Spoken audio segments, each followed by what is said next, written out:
The Concord hub Helion floated in the dark, a jeweled wheel, its habitation rings glowing with soft advertisements and diplomatic banners. It was the kind of place where wars were supposed to end and trade routes were born. Something else entirely was what Admiral Rhea Solace of the Terran Defense Network saw. From the bridge of the TDN Vigilant she watched as her task force dropped out of slipspace in a staggered cascade. Space rippled, tore, and disgorged Terran hulls, destroyers, carriers, escort frigates, and 3 heavy cruisers that slid into position like teeth clicking together. Transition complete across the task force, ma'am, called out Commander Ishikawa, her XO, from the tactical pit. All ships report nominal. Helion control requests confirmation we're the only Terran element. Rhea sipped from a battered metal cup. The coffee inside had long since gone from hot to merely drinkable, but the ritual was the point. We are the only declared Terran element, she said. Confirm that part. Admiral, Ishikawa said, not quite hiding the ghost of a smile. On his main display, task force icons slid into a loose shell around Helion. The pattern seemed almost careless at first, but every gap in their formation overlapped with someone else's firing solution and the Vigilant sat at the heart of the geometry like a wolf among hounds. The Helion Accord was supposed to be a small affair, Admiral, Ishikawa said quietly. A cruiser escort, maybe a pair of destroyers. That was before Karst Belt, Rhea replied.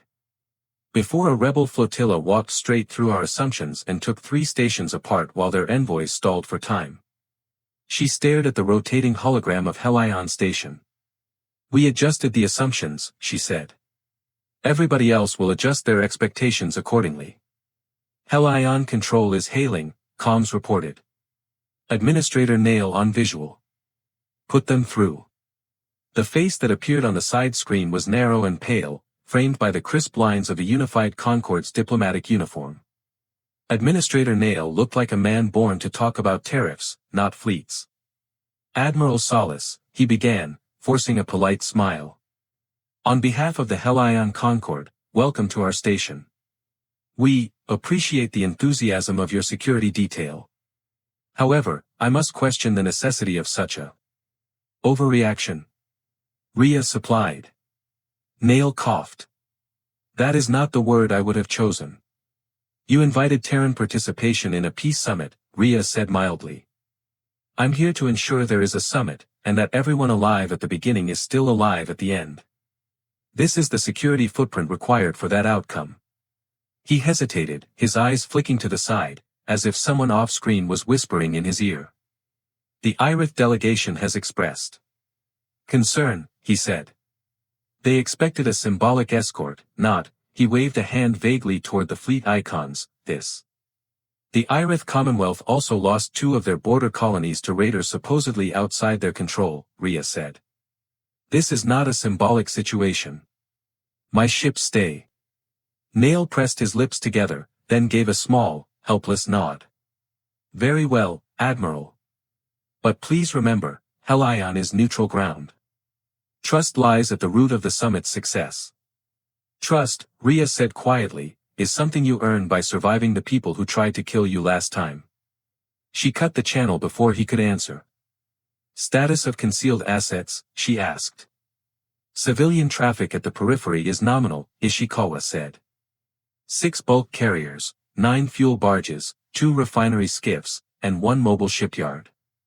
Rhea's eyes stayed on 3 of the carriers, plain rectangles with ore hauler and agricultural freighter designations. Their transponders matched registry, their manifests were dull, their drive signatures appropriate. None of the hidden doors in their hulls could be seen by anyone watching from a distance. Nobody would know that behind those doors waited folding missile racks, modular gun pods, and 3 knife-shaped corvettes configured to launch from cargo bays. Q-ships. Wolf ships in merchant skins. Good, said Rhea. Keep them boring. Admiral, the sensor chief said, Irith flagship luminary path just arrived. Their convoy is on slip Dessel. Put them on secondary, Rhea said. I want visual. On the side display, pale gold hulls slid out of shimmering blue Irith capital ships, all curves and polished plates. They looked almost organic compared to the angular brutality of Terran design. On the receiving deck of the Irith flagship, Envoy Sail Varian watched Terran ships array themselves in a cage-like pattern around Helion and felt his stomach twist. Too many guns, his aide whispered, a young Irith named Corin.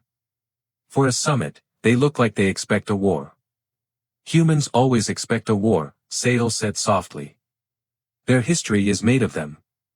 He smoothed his ceremonial mantle, a cascade of embedded memory threads that shimmered faintly with encoded family histories. The threads brushed the side of his neck where Irith sensory fins flared and flattened with emotion. Remember, he told Corin, we are here as representatives of a civilization that has walked the stars for 3,000 years. They still count their interstellar age in centuries. We must not let their fear infect our composure. Of course, Envoy, Corin said.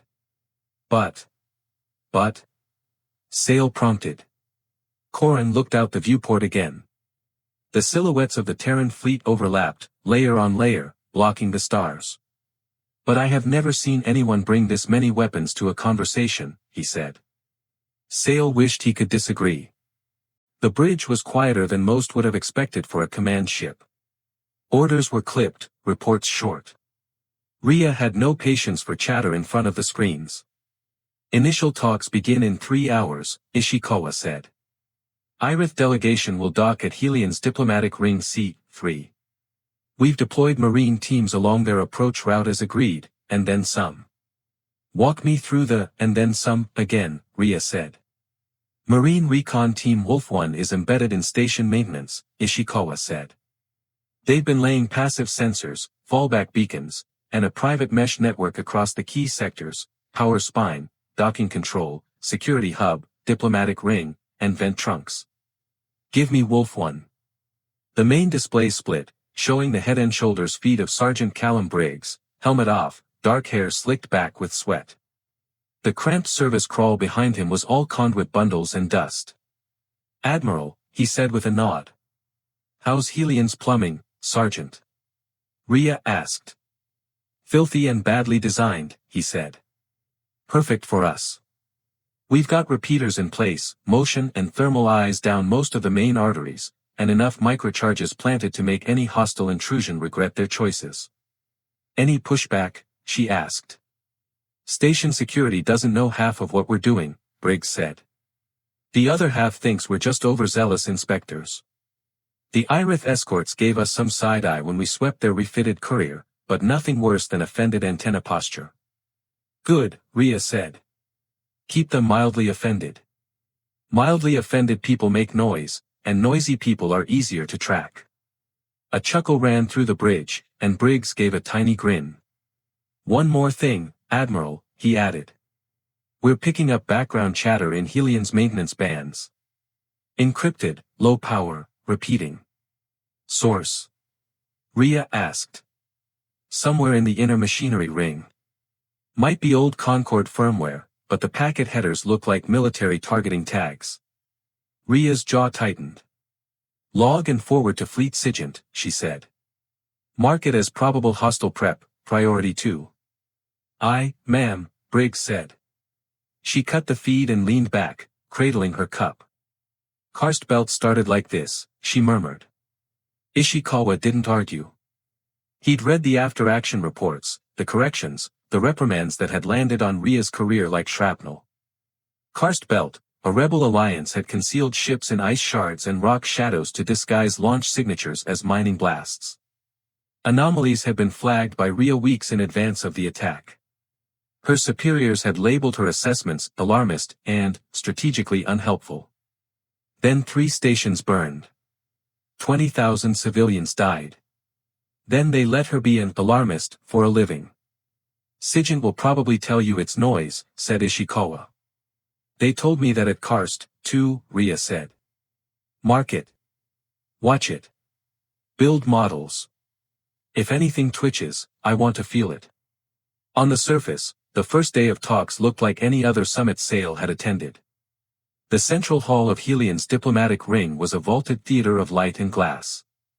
Overhead, smart glass panels mimicked the glowing colors of a nebula, drifting lazily above the delegates.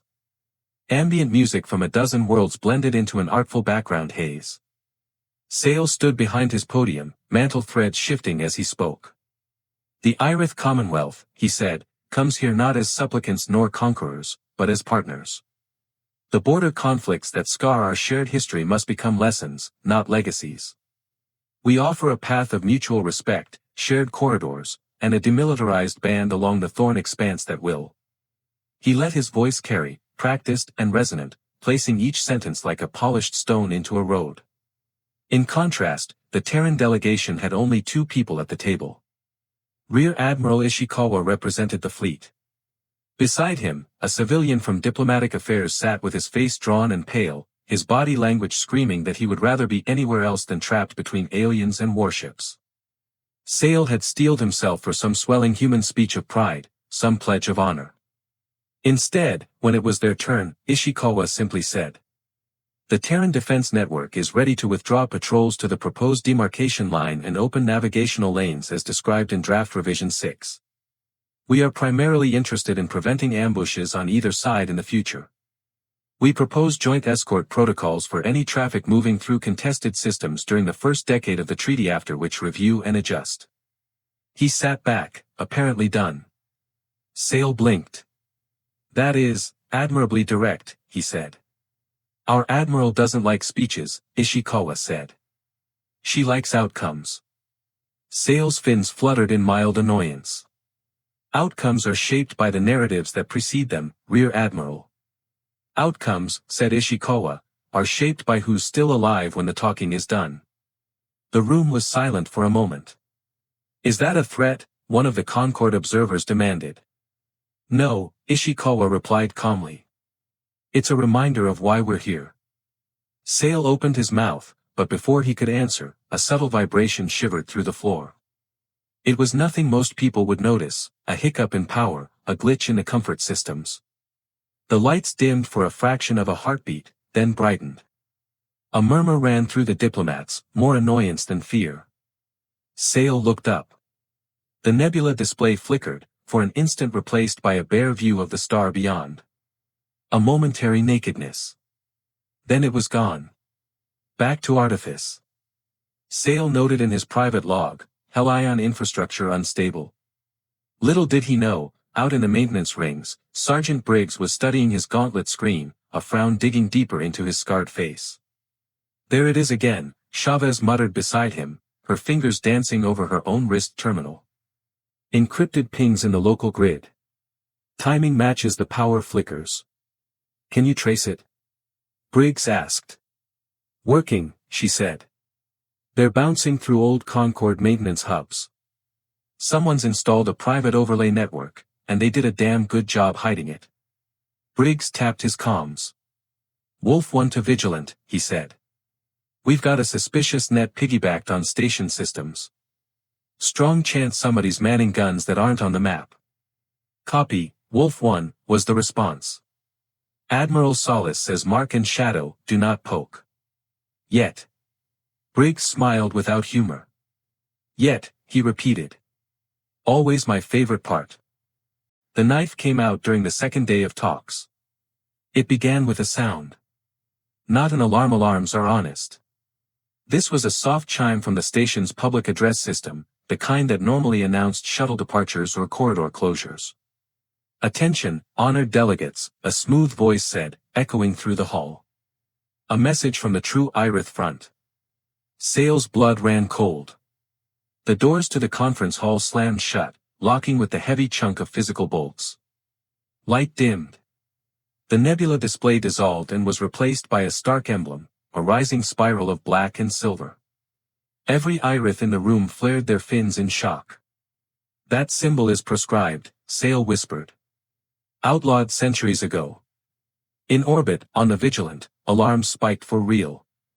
Multiple heat blooms near Helion's shadow side, sensors shouted. Ships lighting up on minimal signatures, we thought they were cold cargo hulks. Icons winked red on the tactical display as station-parked containers unfolded like dead flowers, revealing drive bells and weapon spines. Local Concord registry identifies them as Helion Commerce Guild assets, Ishikawa said, voice tight. Drive signatures, Irith military pattern. They were mothballed hulls, refit in place. Rhea's coffee hit the lip of her cup and sloshed, forgotten, as she stood. Put them on main, she said. All of them. Red triangles blossomed around Helion, just outside the Terran and Concord formations.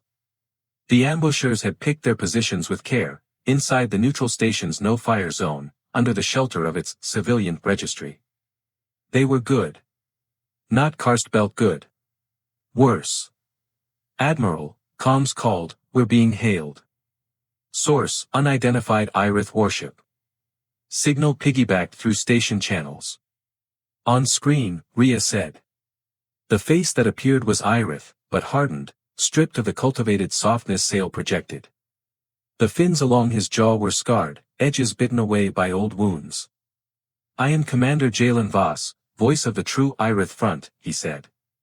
The summit is dissolved. The traitors in the Commonwealth and their human accomplices will be judged. Helion is now under our protection. Any attempt by foreign military forces to interfere will be met with annihilation. Rhea eyed the pattern of his ships, the raw numbers. Your protection looks a lot like hostage-taking, she said. That is the language you understand, replied Voss. You brought a fleet to a negotiation. We brought something purer to the table. He made a slight gesture off-screen. In the conference hall on Helion, panels in the ceiling irised open. Compact, ugly devices lowered on grav lines, humming with caged energy. Sail's sensory fins spasmed at the pressure. Even without training, he recognized the signature of directed plasma charges. It was the same voice that had spoken over the station previously, and now filled the hall. Remain calm, it said. Any attempt to sabotage or tamper with the devices will result in immediate detonation. Compliance guarantees survival. Sail could sense the subtle shift in the air. The fear. The calculation. He looked at the human delegation. Ishikawa was, watching. Calm. Listening. His hand moved once, casually, to adjust his collar. Sail's eyes narrowed. The gesture was off, out of sync with the situation. Deliberate. Somewhere in the bowels of the station, Sergeant Briggs' earbud crackled. Archangel to Wolf-One, the voice of Admiral Solace snapped. It's go time. This is Contingency Grey Wolf. Priority Alpha, bomb grid in the main summit hall. We have 6 heat sources on the ceiling, probable plasma clusters. Secondary, see station power spine. Tertiary, do not let any true front broadcast go uncontested. Copy, Archangel, Briggs said. His heart was already hammering. Wolf-One moving. He gestured to his squad. Chavez checked her tools. Harker shouldered his heavy rifle. The kid, Private Mendez, swallowed hard and tightened his sling. Good news, Briggs said softly. We finally get to find out if we prepped enough. In orbit, the trap Rhea had built around Helion flexed. Q-ships, she asked. They're still reading as standard freighters to everyone but us, Ishikawa said. They're perfectly positioned behind the true front formation. Awaiting orders. Signal them, Rhea said. Silent codes. Package dawn. On my mark, they shed skins and got anyone pointed at the station. Admiral, the Concord liaison said, aghast, from the back of the bridge. If you fire inside Helion's neutral perimeter, you'll destroy any claim to legitimacy the summit has. If we don't fire inside that perimeter, there won't be a summit. Only an incident report and a list of casualties. Rhea. She didn't raise her voice. She didn't need to. I will not watch another karst belt while my guns are cold. The liaison opened his mouth, closed it, and sat down. Mark stations ready, Ishikawa said. Q-ships report standing by. Rhea took one breath in through her nose. Out. Mark. In the black around Helion, 3 or haulers, and a grain transport, split their hulls along long hidden seams.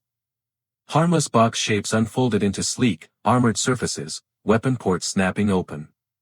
The true front vessels never expected it. From their sneering vantage, watching Terran and Concord formations restrained by rules of engagement, they were safe. They were wrong. Missiles hammered into their aft arcs before their threat computers finished reclassifying the freighters. Drive bells ruptured.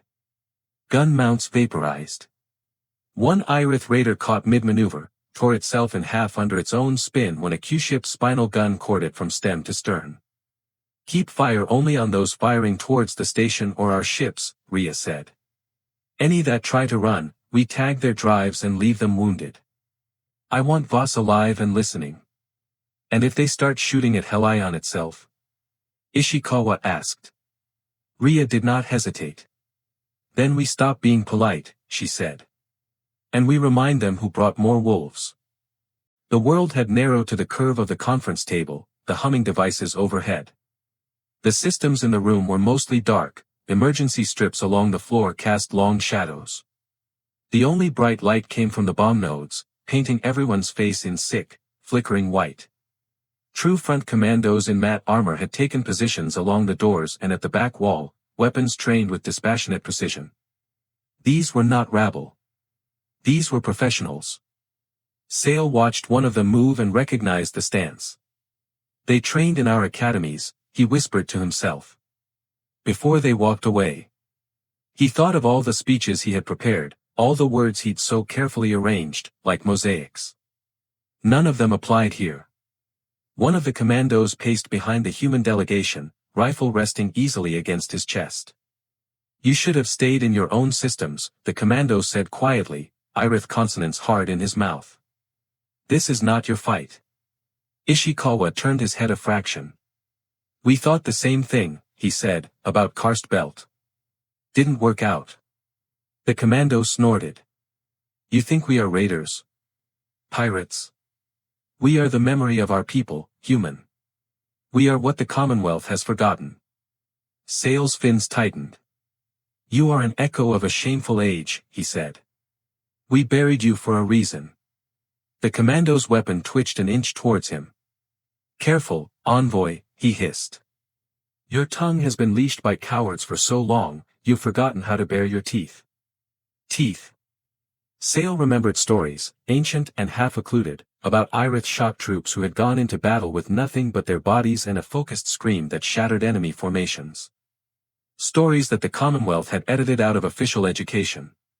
Too barbaric. Too raw. The bombs hummed overhead. Sale's fingers dug into the edge of the table hard enough to hurt.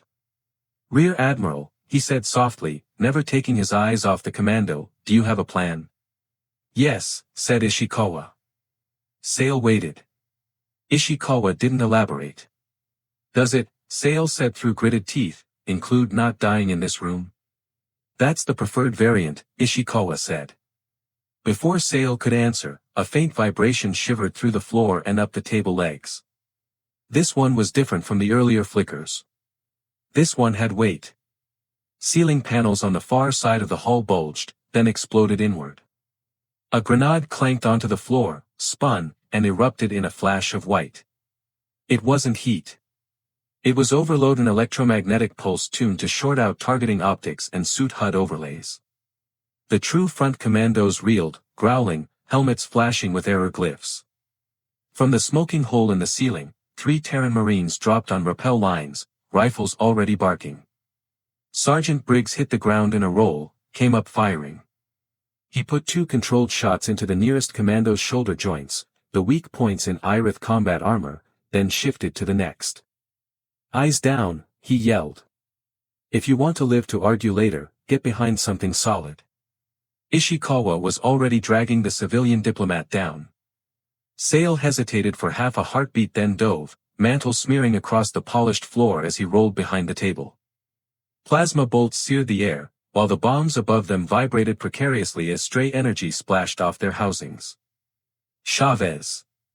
Briggs yelled, sliding to a stop under the table near a floor access hatch. "Tell me something good." Chavez was already there, the wires of his gauntlet running into the exposed guts of Helion's sealing network. "Bad news, they tied the bomb cluster into station power and gave it a deadman loop," she said.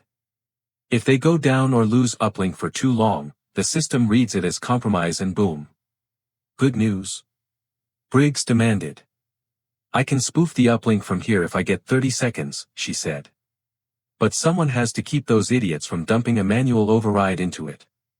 Briggs leaned out, counted 3 commandos recovering, and immediately pulled back as a bolt scorched the table edge. Wolf-One to Vigilant, he barked. We're on package with the bombs. Engaging in-room hostiles. Please tell me we're not about to take a broadside through the hull on top of this. Negative, Admiral Solace's calm voice returned in his ear. We're pacifying their friends outside. You have 25 seconds. After that, I'm going to start pulling atmosphere out of that hull if your position doesn't improve. That's very motivating, ma'am, Briggs said. Paranoia keeps you pretty, she said, and cut the channel. Briggs peeked out again just in time to see a commando pivot toward Chavez's position. The Irith soldier never finished the turn.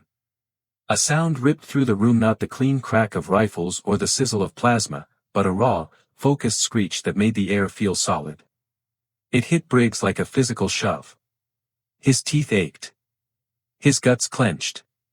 The commando staggered, his helmet cocked to one side, his fins flaring in involuntary pain. Everyone turned. Sale stood at the table's edge, one hand braced on the surface, throat raw from the effort.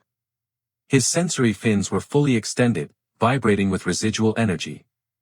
The ancient war shriek. He'd never been taught it properly. The Commonwealth didn't train barbarism. But he had blood and a body shaped by history, and in that instant instinct did what education had refused to. The commando was only then stunned for a heartbeat. For Sergeant Briggs, a heartbeat was enough. He fired 3 times. The Irith soldier dropped. Briggs stared at Sale a fraction of a second, then grinned, a fierce, sharp expression full of teeth. Nice lungs, envoy, he said. You can ride with us anytime. Sale wheezed, voice hoarse. Just, discharging old, cultural debt. Keep discharging it away from me, Chavez muttered, never looking up. Sweat beaded her forehead. I've almost got the bomb net lying to itself. Outside, the battle seesawed. Rhea watched, the true front formation attempting to reorient as half their number was crippled by the Q-ships' opening salvo. They're breaking, sir, Ishikawa said. 4 ships attempting to make slip space. 3 turning to interdict the station, most likely a feint, but we cannot rule it out entirely. Assign the runners to our intercept group, Rhea said. Tag their drives, then let Concord mop them up. Our focus stays on anyone who points a barrel at Helion. And Voss? Ishikawa asked. Rhea's eyes locked onto the icon-marked Nemesis blade, the flagship of the true front force. Its drives flickered, wounded but functional. It lay just outside Concord's nominal no-fire cone. I want him alive, she said. Put a knife in his engines, then send boarding parties. Marines only. Some of them are already on Helion, Admiral, Ishikawa reminded her. Then think of it as service continuity, she said. Moments later, coordinated fire from the Vigilant and 2 cruisers knifed into the Nemesis blade's drive cluster. Engines went from amber to black. The ship spun, momentum carrying it into a drift. Signaling surrender, comm said. Log it, Rhea said. Then scrub their command net. I want their own officers to hear exactly how they've been used. The bombs fell silent on Helion. Chavez caught his breath with a shudder. Got it, she whispered. I've spoofed the trigger net. As far as the bomb system is concerned, everything's normal and under true front control. Can you shut them down? Briggs asked. Not without tipping the sensor, she said. We'll need old-fashioned manual work for that. But they won't blow because somebody sneezes anymore. Good enough, Briggs said. Commandos? Hurt and confused, Grady replied from behind a fallen statue. 2 down, 3 injured, 1 still thinks he's in control. The one in control fired wildly toward the table, screaming about purity and destiny, his voice ragged, almost hysterical. Behind the Marines, Irith delegates huddled on the floor, mantles torn, fins pressed flat. Sale straightened slowly. He looked at the surviving commando. You speak of destiny, Sale said, his voice still gruff. You slaughtered our own in transit. You turned a place of negotiation into a killing ground. You placed bombs above our heads like we are cattle. The commando laughed, but there was a fracture in it now. You did nothing while humans built walls around us, he said. You let them bring wolves to our door. Sale glanced at Briggs, then back. I see wolves, Sale said quietly. But tonight, they came for you. One sharp shot from Briggs stopped the conversation. Afterwards, it was almost anticlimactic. Under his supervision, the bombs were disarmed.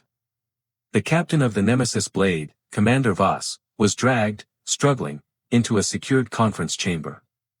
Rhea and Sale faced him together, Rhea playing back the logs of his private messages, promises of power, of glory, of a cleansed commonwealth under his boot.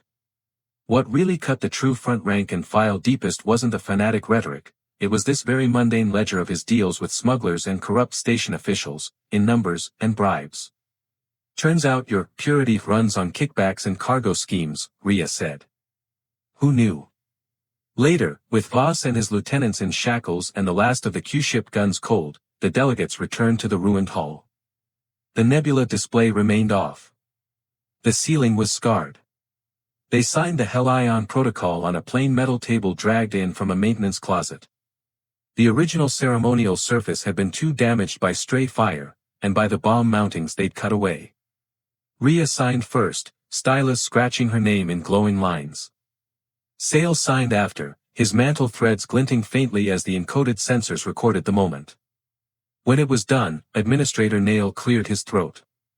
There is one more matter, he said. The Concord wishes to assign a classification tag to Terran forces for internal reports, reflecting their conduct here today. Rhea lifted an eyebrow. Just one. Sale glanced at her, then to his own people. The other Irith nodded slowly. With respect, Sale said, we propose the following descriptor for humans, strategically overprepared and disturbingly dependable. A ripple of amusement, tired, but real, ran across the room.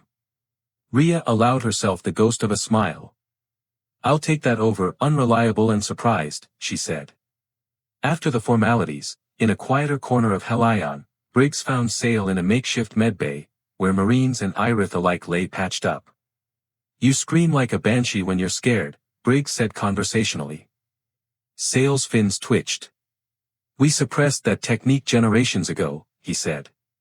We called it primitive. Unworthy of a civilized species. Civilization is what you do after everyone's alive, Briggs said. Sometimes you gotta dig in the basement and pull out the old tools. He held out a Terran ration bar. Want to try something equally primitive?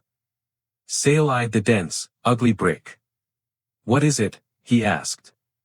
Hope flavored with sawdust, Briggs said. And a lot of calories. Sale took a bite. Chewed. Swallowed. It is atrocious, he said. Briggs grinned. Yeah. But it helps you keep doing the right thing even when it hurts.